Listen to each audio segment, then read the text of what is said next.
संदीप अपने माता पिता के साथ मोहन नगर में रहता था। संदीप के पिता हरिराम एक होटल में बर्तन धोने का काम करते थे। संदीप की मां कमला घरों में झाड़ू पोछे का काम करती थी। संदीप एक गरीब परिवार का लड़का था। पास के ही सरकारी स्कूल में वो चौथी कक्षा में पढ़ रहा था।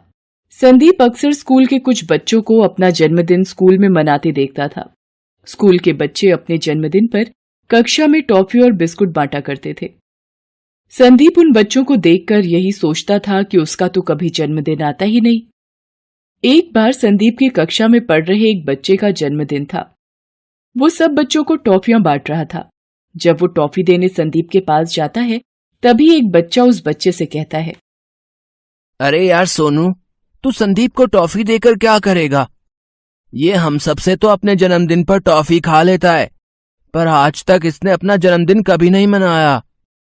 हम सबको टॉफी खिलाने के खर्चे से बचना चाहता है ये संदीप। कोई बात नहीं मन्नू, इसको खाने दे टॉफी।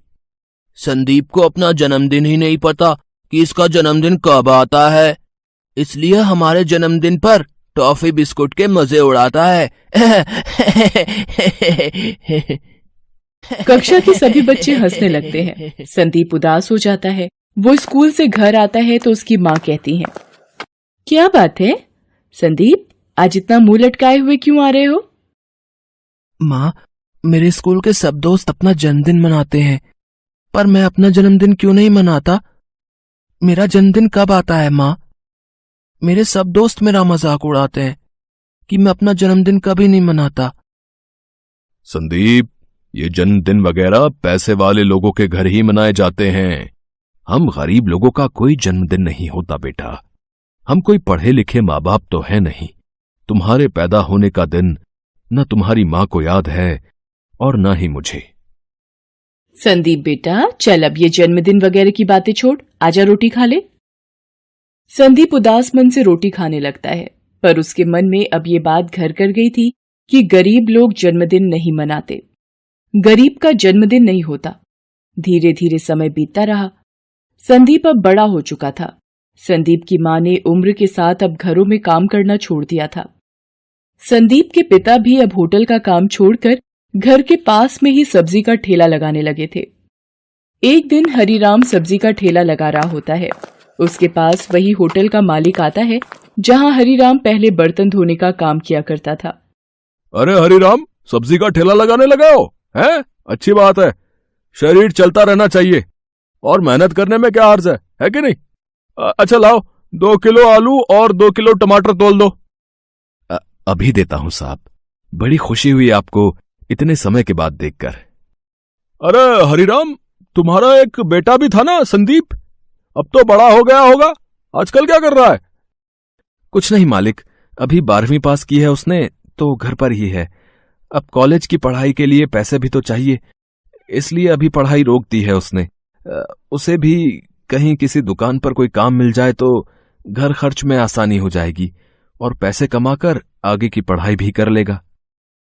अच्छा, तो ये बात है। अच्छा, एक काम करो, मैंने बड़े बाजार में एक नई बेकरी खोली है, तो मुझे वहां पर एक लड़के की जरूरत है जो बेकरी की देखभाल भी कर सके और लोगों के घरों तक ऑर्डर भी पहुंचा सके। तुम चाहो तो कल से ही संदीप को नौकरी पर भेज सकते हो।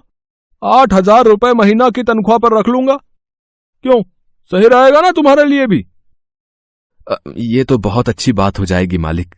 मैं कल ही संदीप को आपकी बेकरी पर भेज देता हूं। अगले दिन से संदीप हरिराम के कहने पर बेकरी शॉप पर काम करने लग जाता है। बेकरी का मालिक नारायण सभी ऑर्डर की डिलीवरी के लिए अब संदीप को ही भेजता था। नारायण की बेकरी के केक और पेस्ट्री बहुत ही मशहूर थे।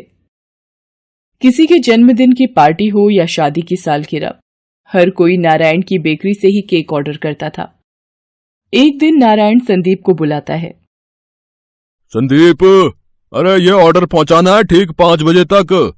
जन्मदिन की पार्टी है तो 6 बजे तक केक काटने के लिए उन लोगों ने टाइम रखा है ना? तो हमें जो है 5 बजे तक ऑर्डर पहुंचाने के लिए कहा गया है। ये घर का पता है, ठीक समय पर डिलीवरी पहुंचा देना, ठीक है? संदीप केक का ऑर्डर देने के लिए निकल जाता है। वो जैसे ही आधे रास्ते पहुंचता है, उसकी माँ का फोन आता है। संदीप, बेटा तेरे पिताजी को पता नहीं क्या हो गया है, सब्जी के ठेले पर थे तो बेहोश हो गए। एक आदमी उन्हें छोड़ कर गया है, अभी भी बेहोशी की हालत में है। डॉक्टर को बुलाना होगा बेटा, तू जल्दी घर आ जा। माँ की बात सुनकर संदीप घबरा जाता है। उसे केक का ऑर्डर भी समय पर पहुंचाना होता है, पर वो क्या करे, उसे कुछ समझ नहीं आ रहा होता। उसे केक भी समय पर पहुंचाना होता है, पर उसका घर पहुंचना बहुत जरूरी था। संदीप की माँ घर में अकेली थी और पिताजी की तबीयत बिगड़ती जा रही थी। संदीप घर की तरफ निकल गया। संदीप सीधा डॉक्टर को लेता हुआ ही घर गया। डॉक्टर ने संदीप के पिता का चेकअप किया और कुछ दवाइयां लेकर संदीप को दी और संदीप के पिता को कुछ दिन आराम करने के लिए कहा। संदीप ने डॉक्टर द्वारा बताई गई दवाइयां लाकर अपने पिताजी को दी और कुछ समय पश्चात जब वो होश में आ गए तो संदीप ने अपनी माँ से कहा, माँ, डॉक्टर ने कहा है पिताजी कमजोरी की वजह से बेहोश हो गए थे, धीरे धीरे दवाइयों से ठीक हो जाएंगे। आप पिताजी के पास बैठो, मैं थोड़ी देर में आता हूँ। मुझे एक ऑर्डर का केक पहुंचाना है, बहुत जरूरी। संदीप केक लेकर जल्दी जल्दी नारायण के दिए पते पर पहुंचता है। संदीप घबरा जाता है कि जिनका ऑर्डर है कहीं वो लोग गुस्से में आकर नारायण को फोन न कर दे, कहीं नारायण उसे नौकरी से न निकाल दे। ये सब ख्याल संदीप के मन में आ रहे थे क्योंकि नारायण के भी बार बार फोन आ रहे होते हैं, पर पिताजी की तबीयत को देखते हुए संदीप नारायण के फोन को नहीं उठा पाता। संदीप थोड़ा घबराया हुआ केक लेकर घर के दरवाजे पर पहुंचता है। जी, आपका केक का ऑर्डर था। सॉरी, थोड़ा लेट हो गया। वो मेरे। कोई बात नहीं बेटे, वैसे भी मेहमान थोड़ा लेट ही आते हैं। मेरे पोते का जन्मदिन है, आज वो 10 साल का हो गया है। रुको, मैं अपने बेटे किशोर को बुलाता हूं। अरे किशोर बेटा, अरे ये जो केक ऑर्डर किया था, केक आ गया है। चलो मोहित बेटा, तुम्हारे जन्मदिन का केक आ गया है, जिसका तुम्हें बेसब्री से इंतजार था। वाओ, मेरा बर्थडे केक आ गया। मम्मी देखो मेरा बर्थडे केक। दादा, दादू देखो। दादी, दादू देखो। जी, नारायण जी की बेकरी से आया हूं, ये आपका केक। हैप्पी बर्थडे बेटा। थैंक यू भैया। आप भी अंदर आओ ना भैया, आज मेरा बर्थडे है तो आप भी तो गेस्ट हुए ना। हाँ हाँ प्लीज, अगर मोहित का मन है तो थोड़ी देर के लिए आ जाइए। सर मैं आपके घर की पार्टी में, सर मैं कैसे?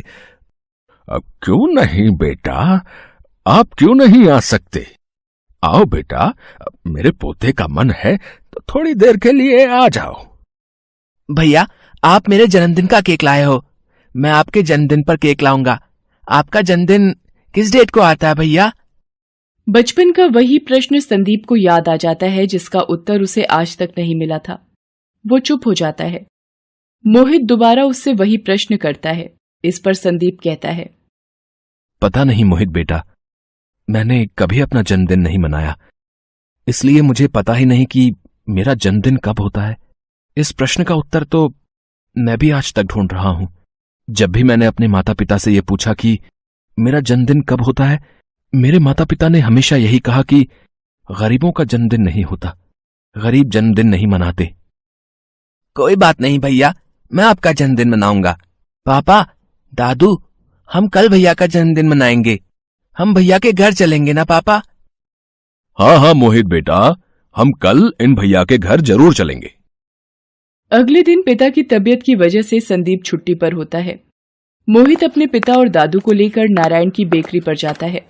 नारायण को लगता है कि कल केक लेट हो गया था, शायद इसी वजह से वो संदीप की शिकायत लेकर आए हैं। नारायण उन्हें बताता है कि संदीप के पिताजी की तबीयत खराब है, कल इसी वजह से उसे आपके घर आने में देर हो गई थी। जब वो उनके घर केक देने जा रहा था तो रास्ते में ही उसकी माँ का फोन आ गया था कि उसके पिताजी की तबीयत अचानक खराब हो गई है, इसी वजह से उसे केक देने में देरी हो गई। मोहित के पिता और दादू नारायण को बताते हैं कि पार्टी शुरू होने से पहले ही संदीप केक ले आया था। संदीप ने अपनी जिम्मेदारी पूरी तरह निभाई है। वो नारायण से संदीप के घर का पता पूछते हैं और एक बढ़िया सा केक भी खरीदते हैं। वो संदीप के घर पहुंचते हैं।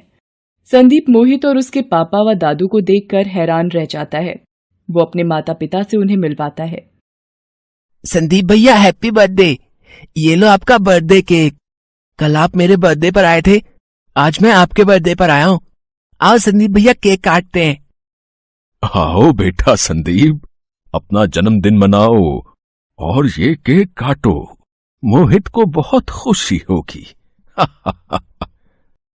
और बेटा, आज के बाद कभी भी ये मत कहना कि आप गरीब हो बेटा, ठीक है? मन से अमीर होना चाहिए, दिल का अच्छा होना चाहिए, मनुष्य का मन साफ होना चाहिए, तो वो अपने ही आप अमीर हो जाता है।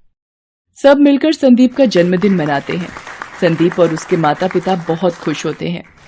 संदीप की आंखें खुशी के आंसुओं से भर जाती हैं। थोड़ी सी खुशी भी किसी इंसान के जीवन को ढेर सारी खुशियों से भर देती है। इंसान छोटा या बड़ा नहीं होता, उसके कर्म उसे बड़ा बनाते हैं और ईश्वर की धरती पर नेक इंसान भी हैं। ये साबित करके एक अमीर गरीब का जन्मदिन खुशियों से भर देता है।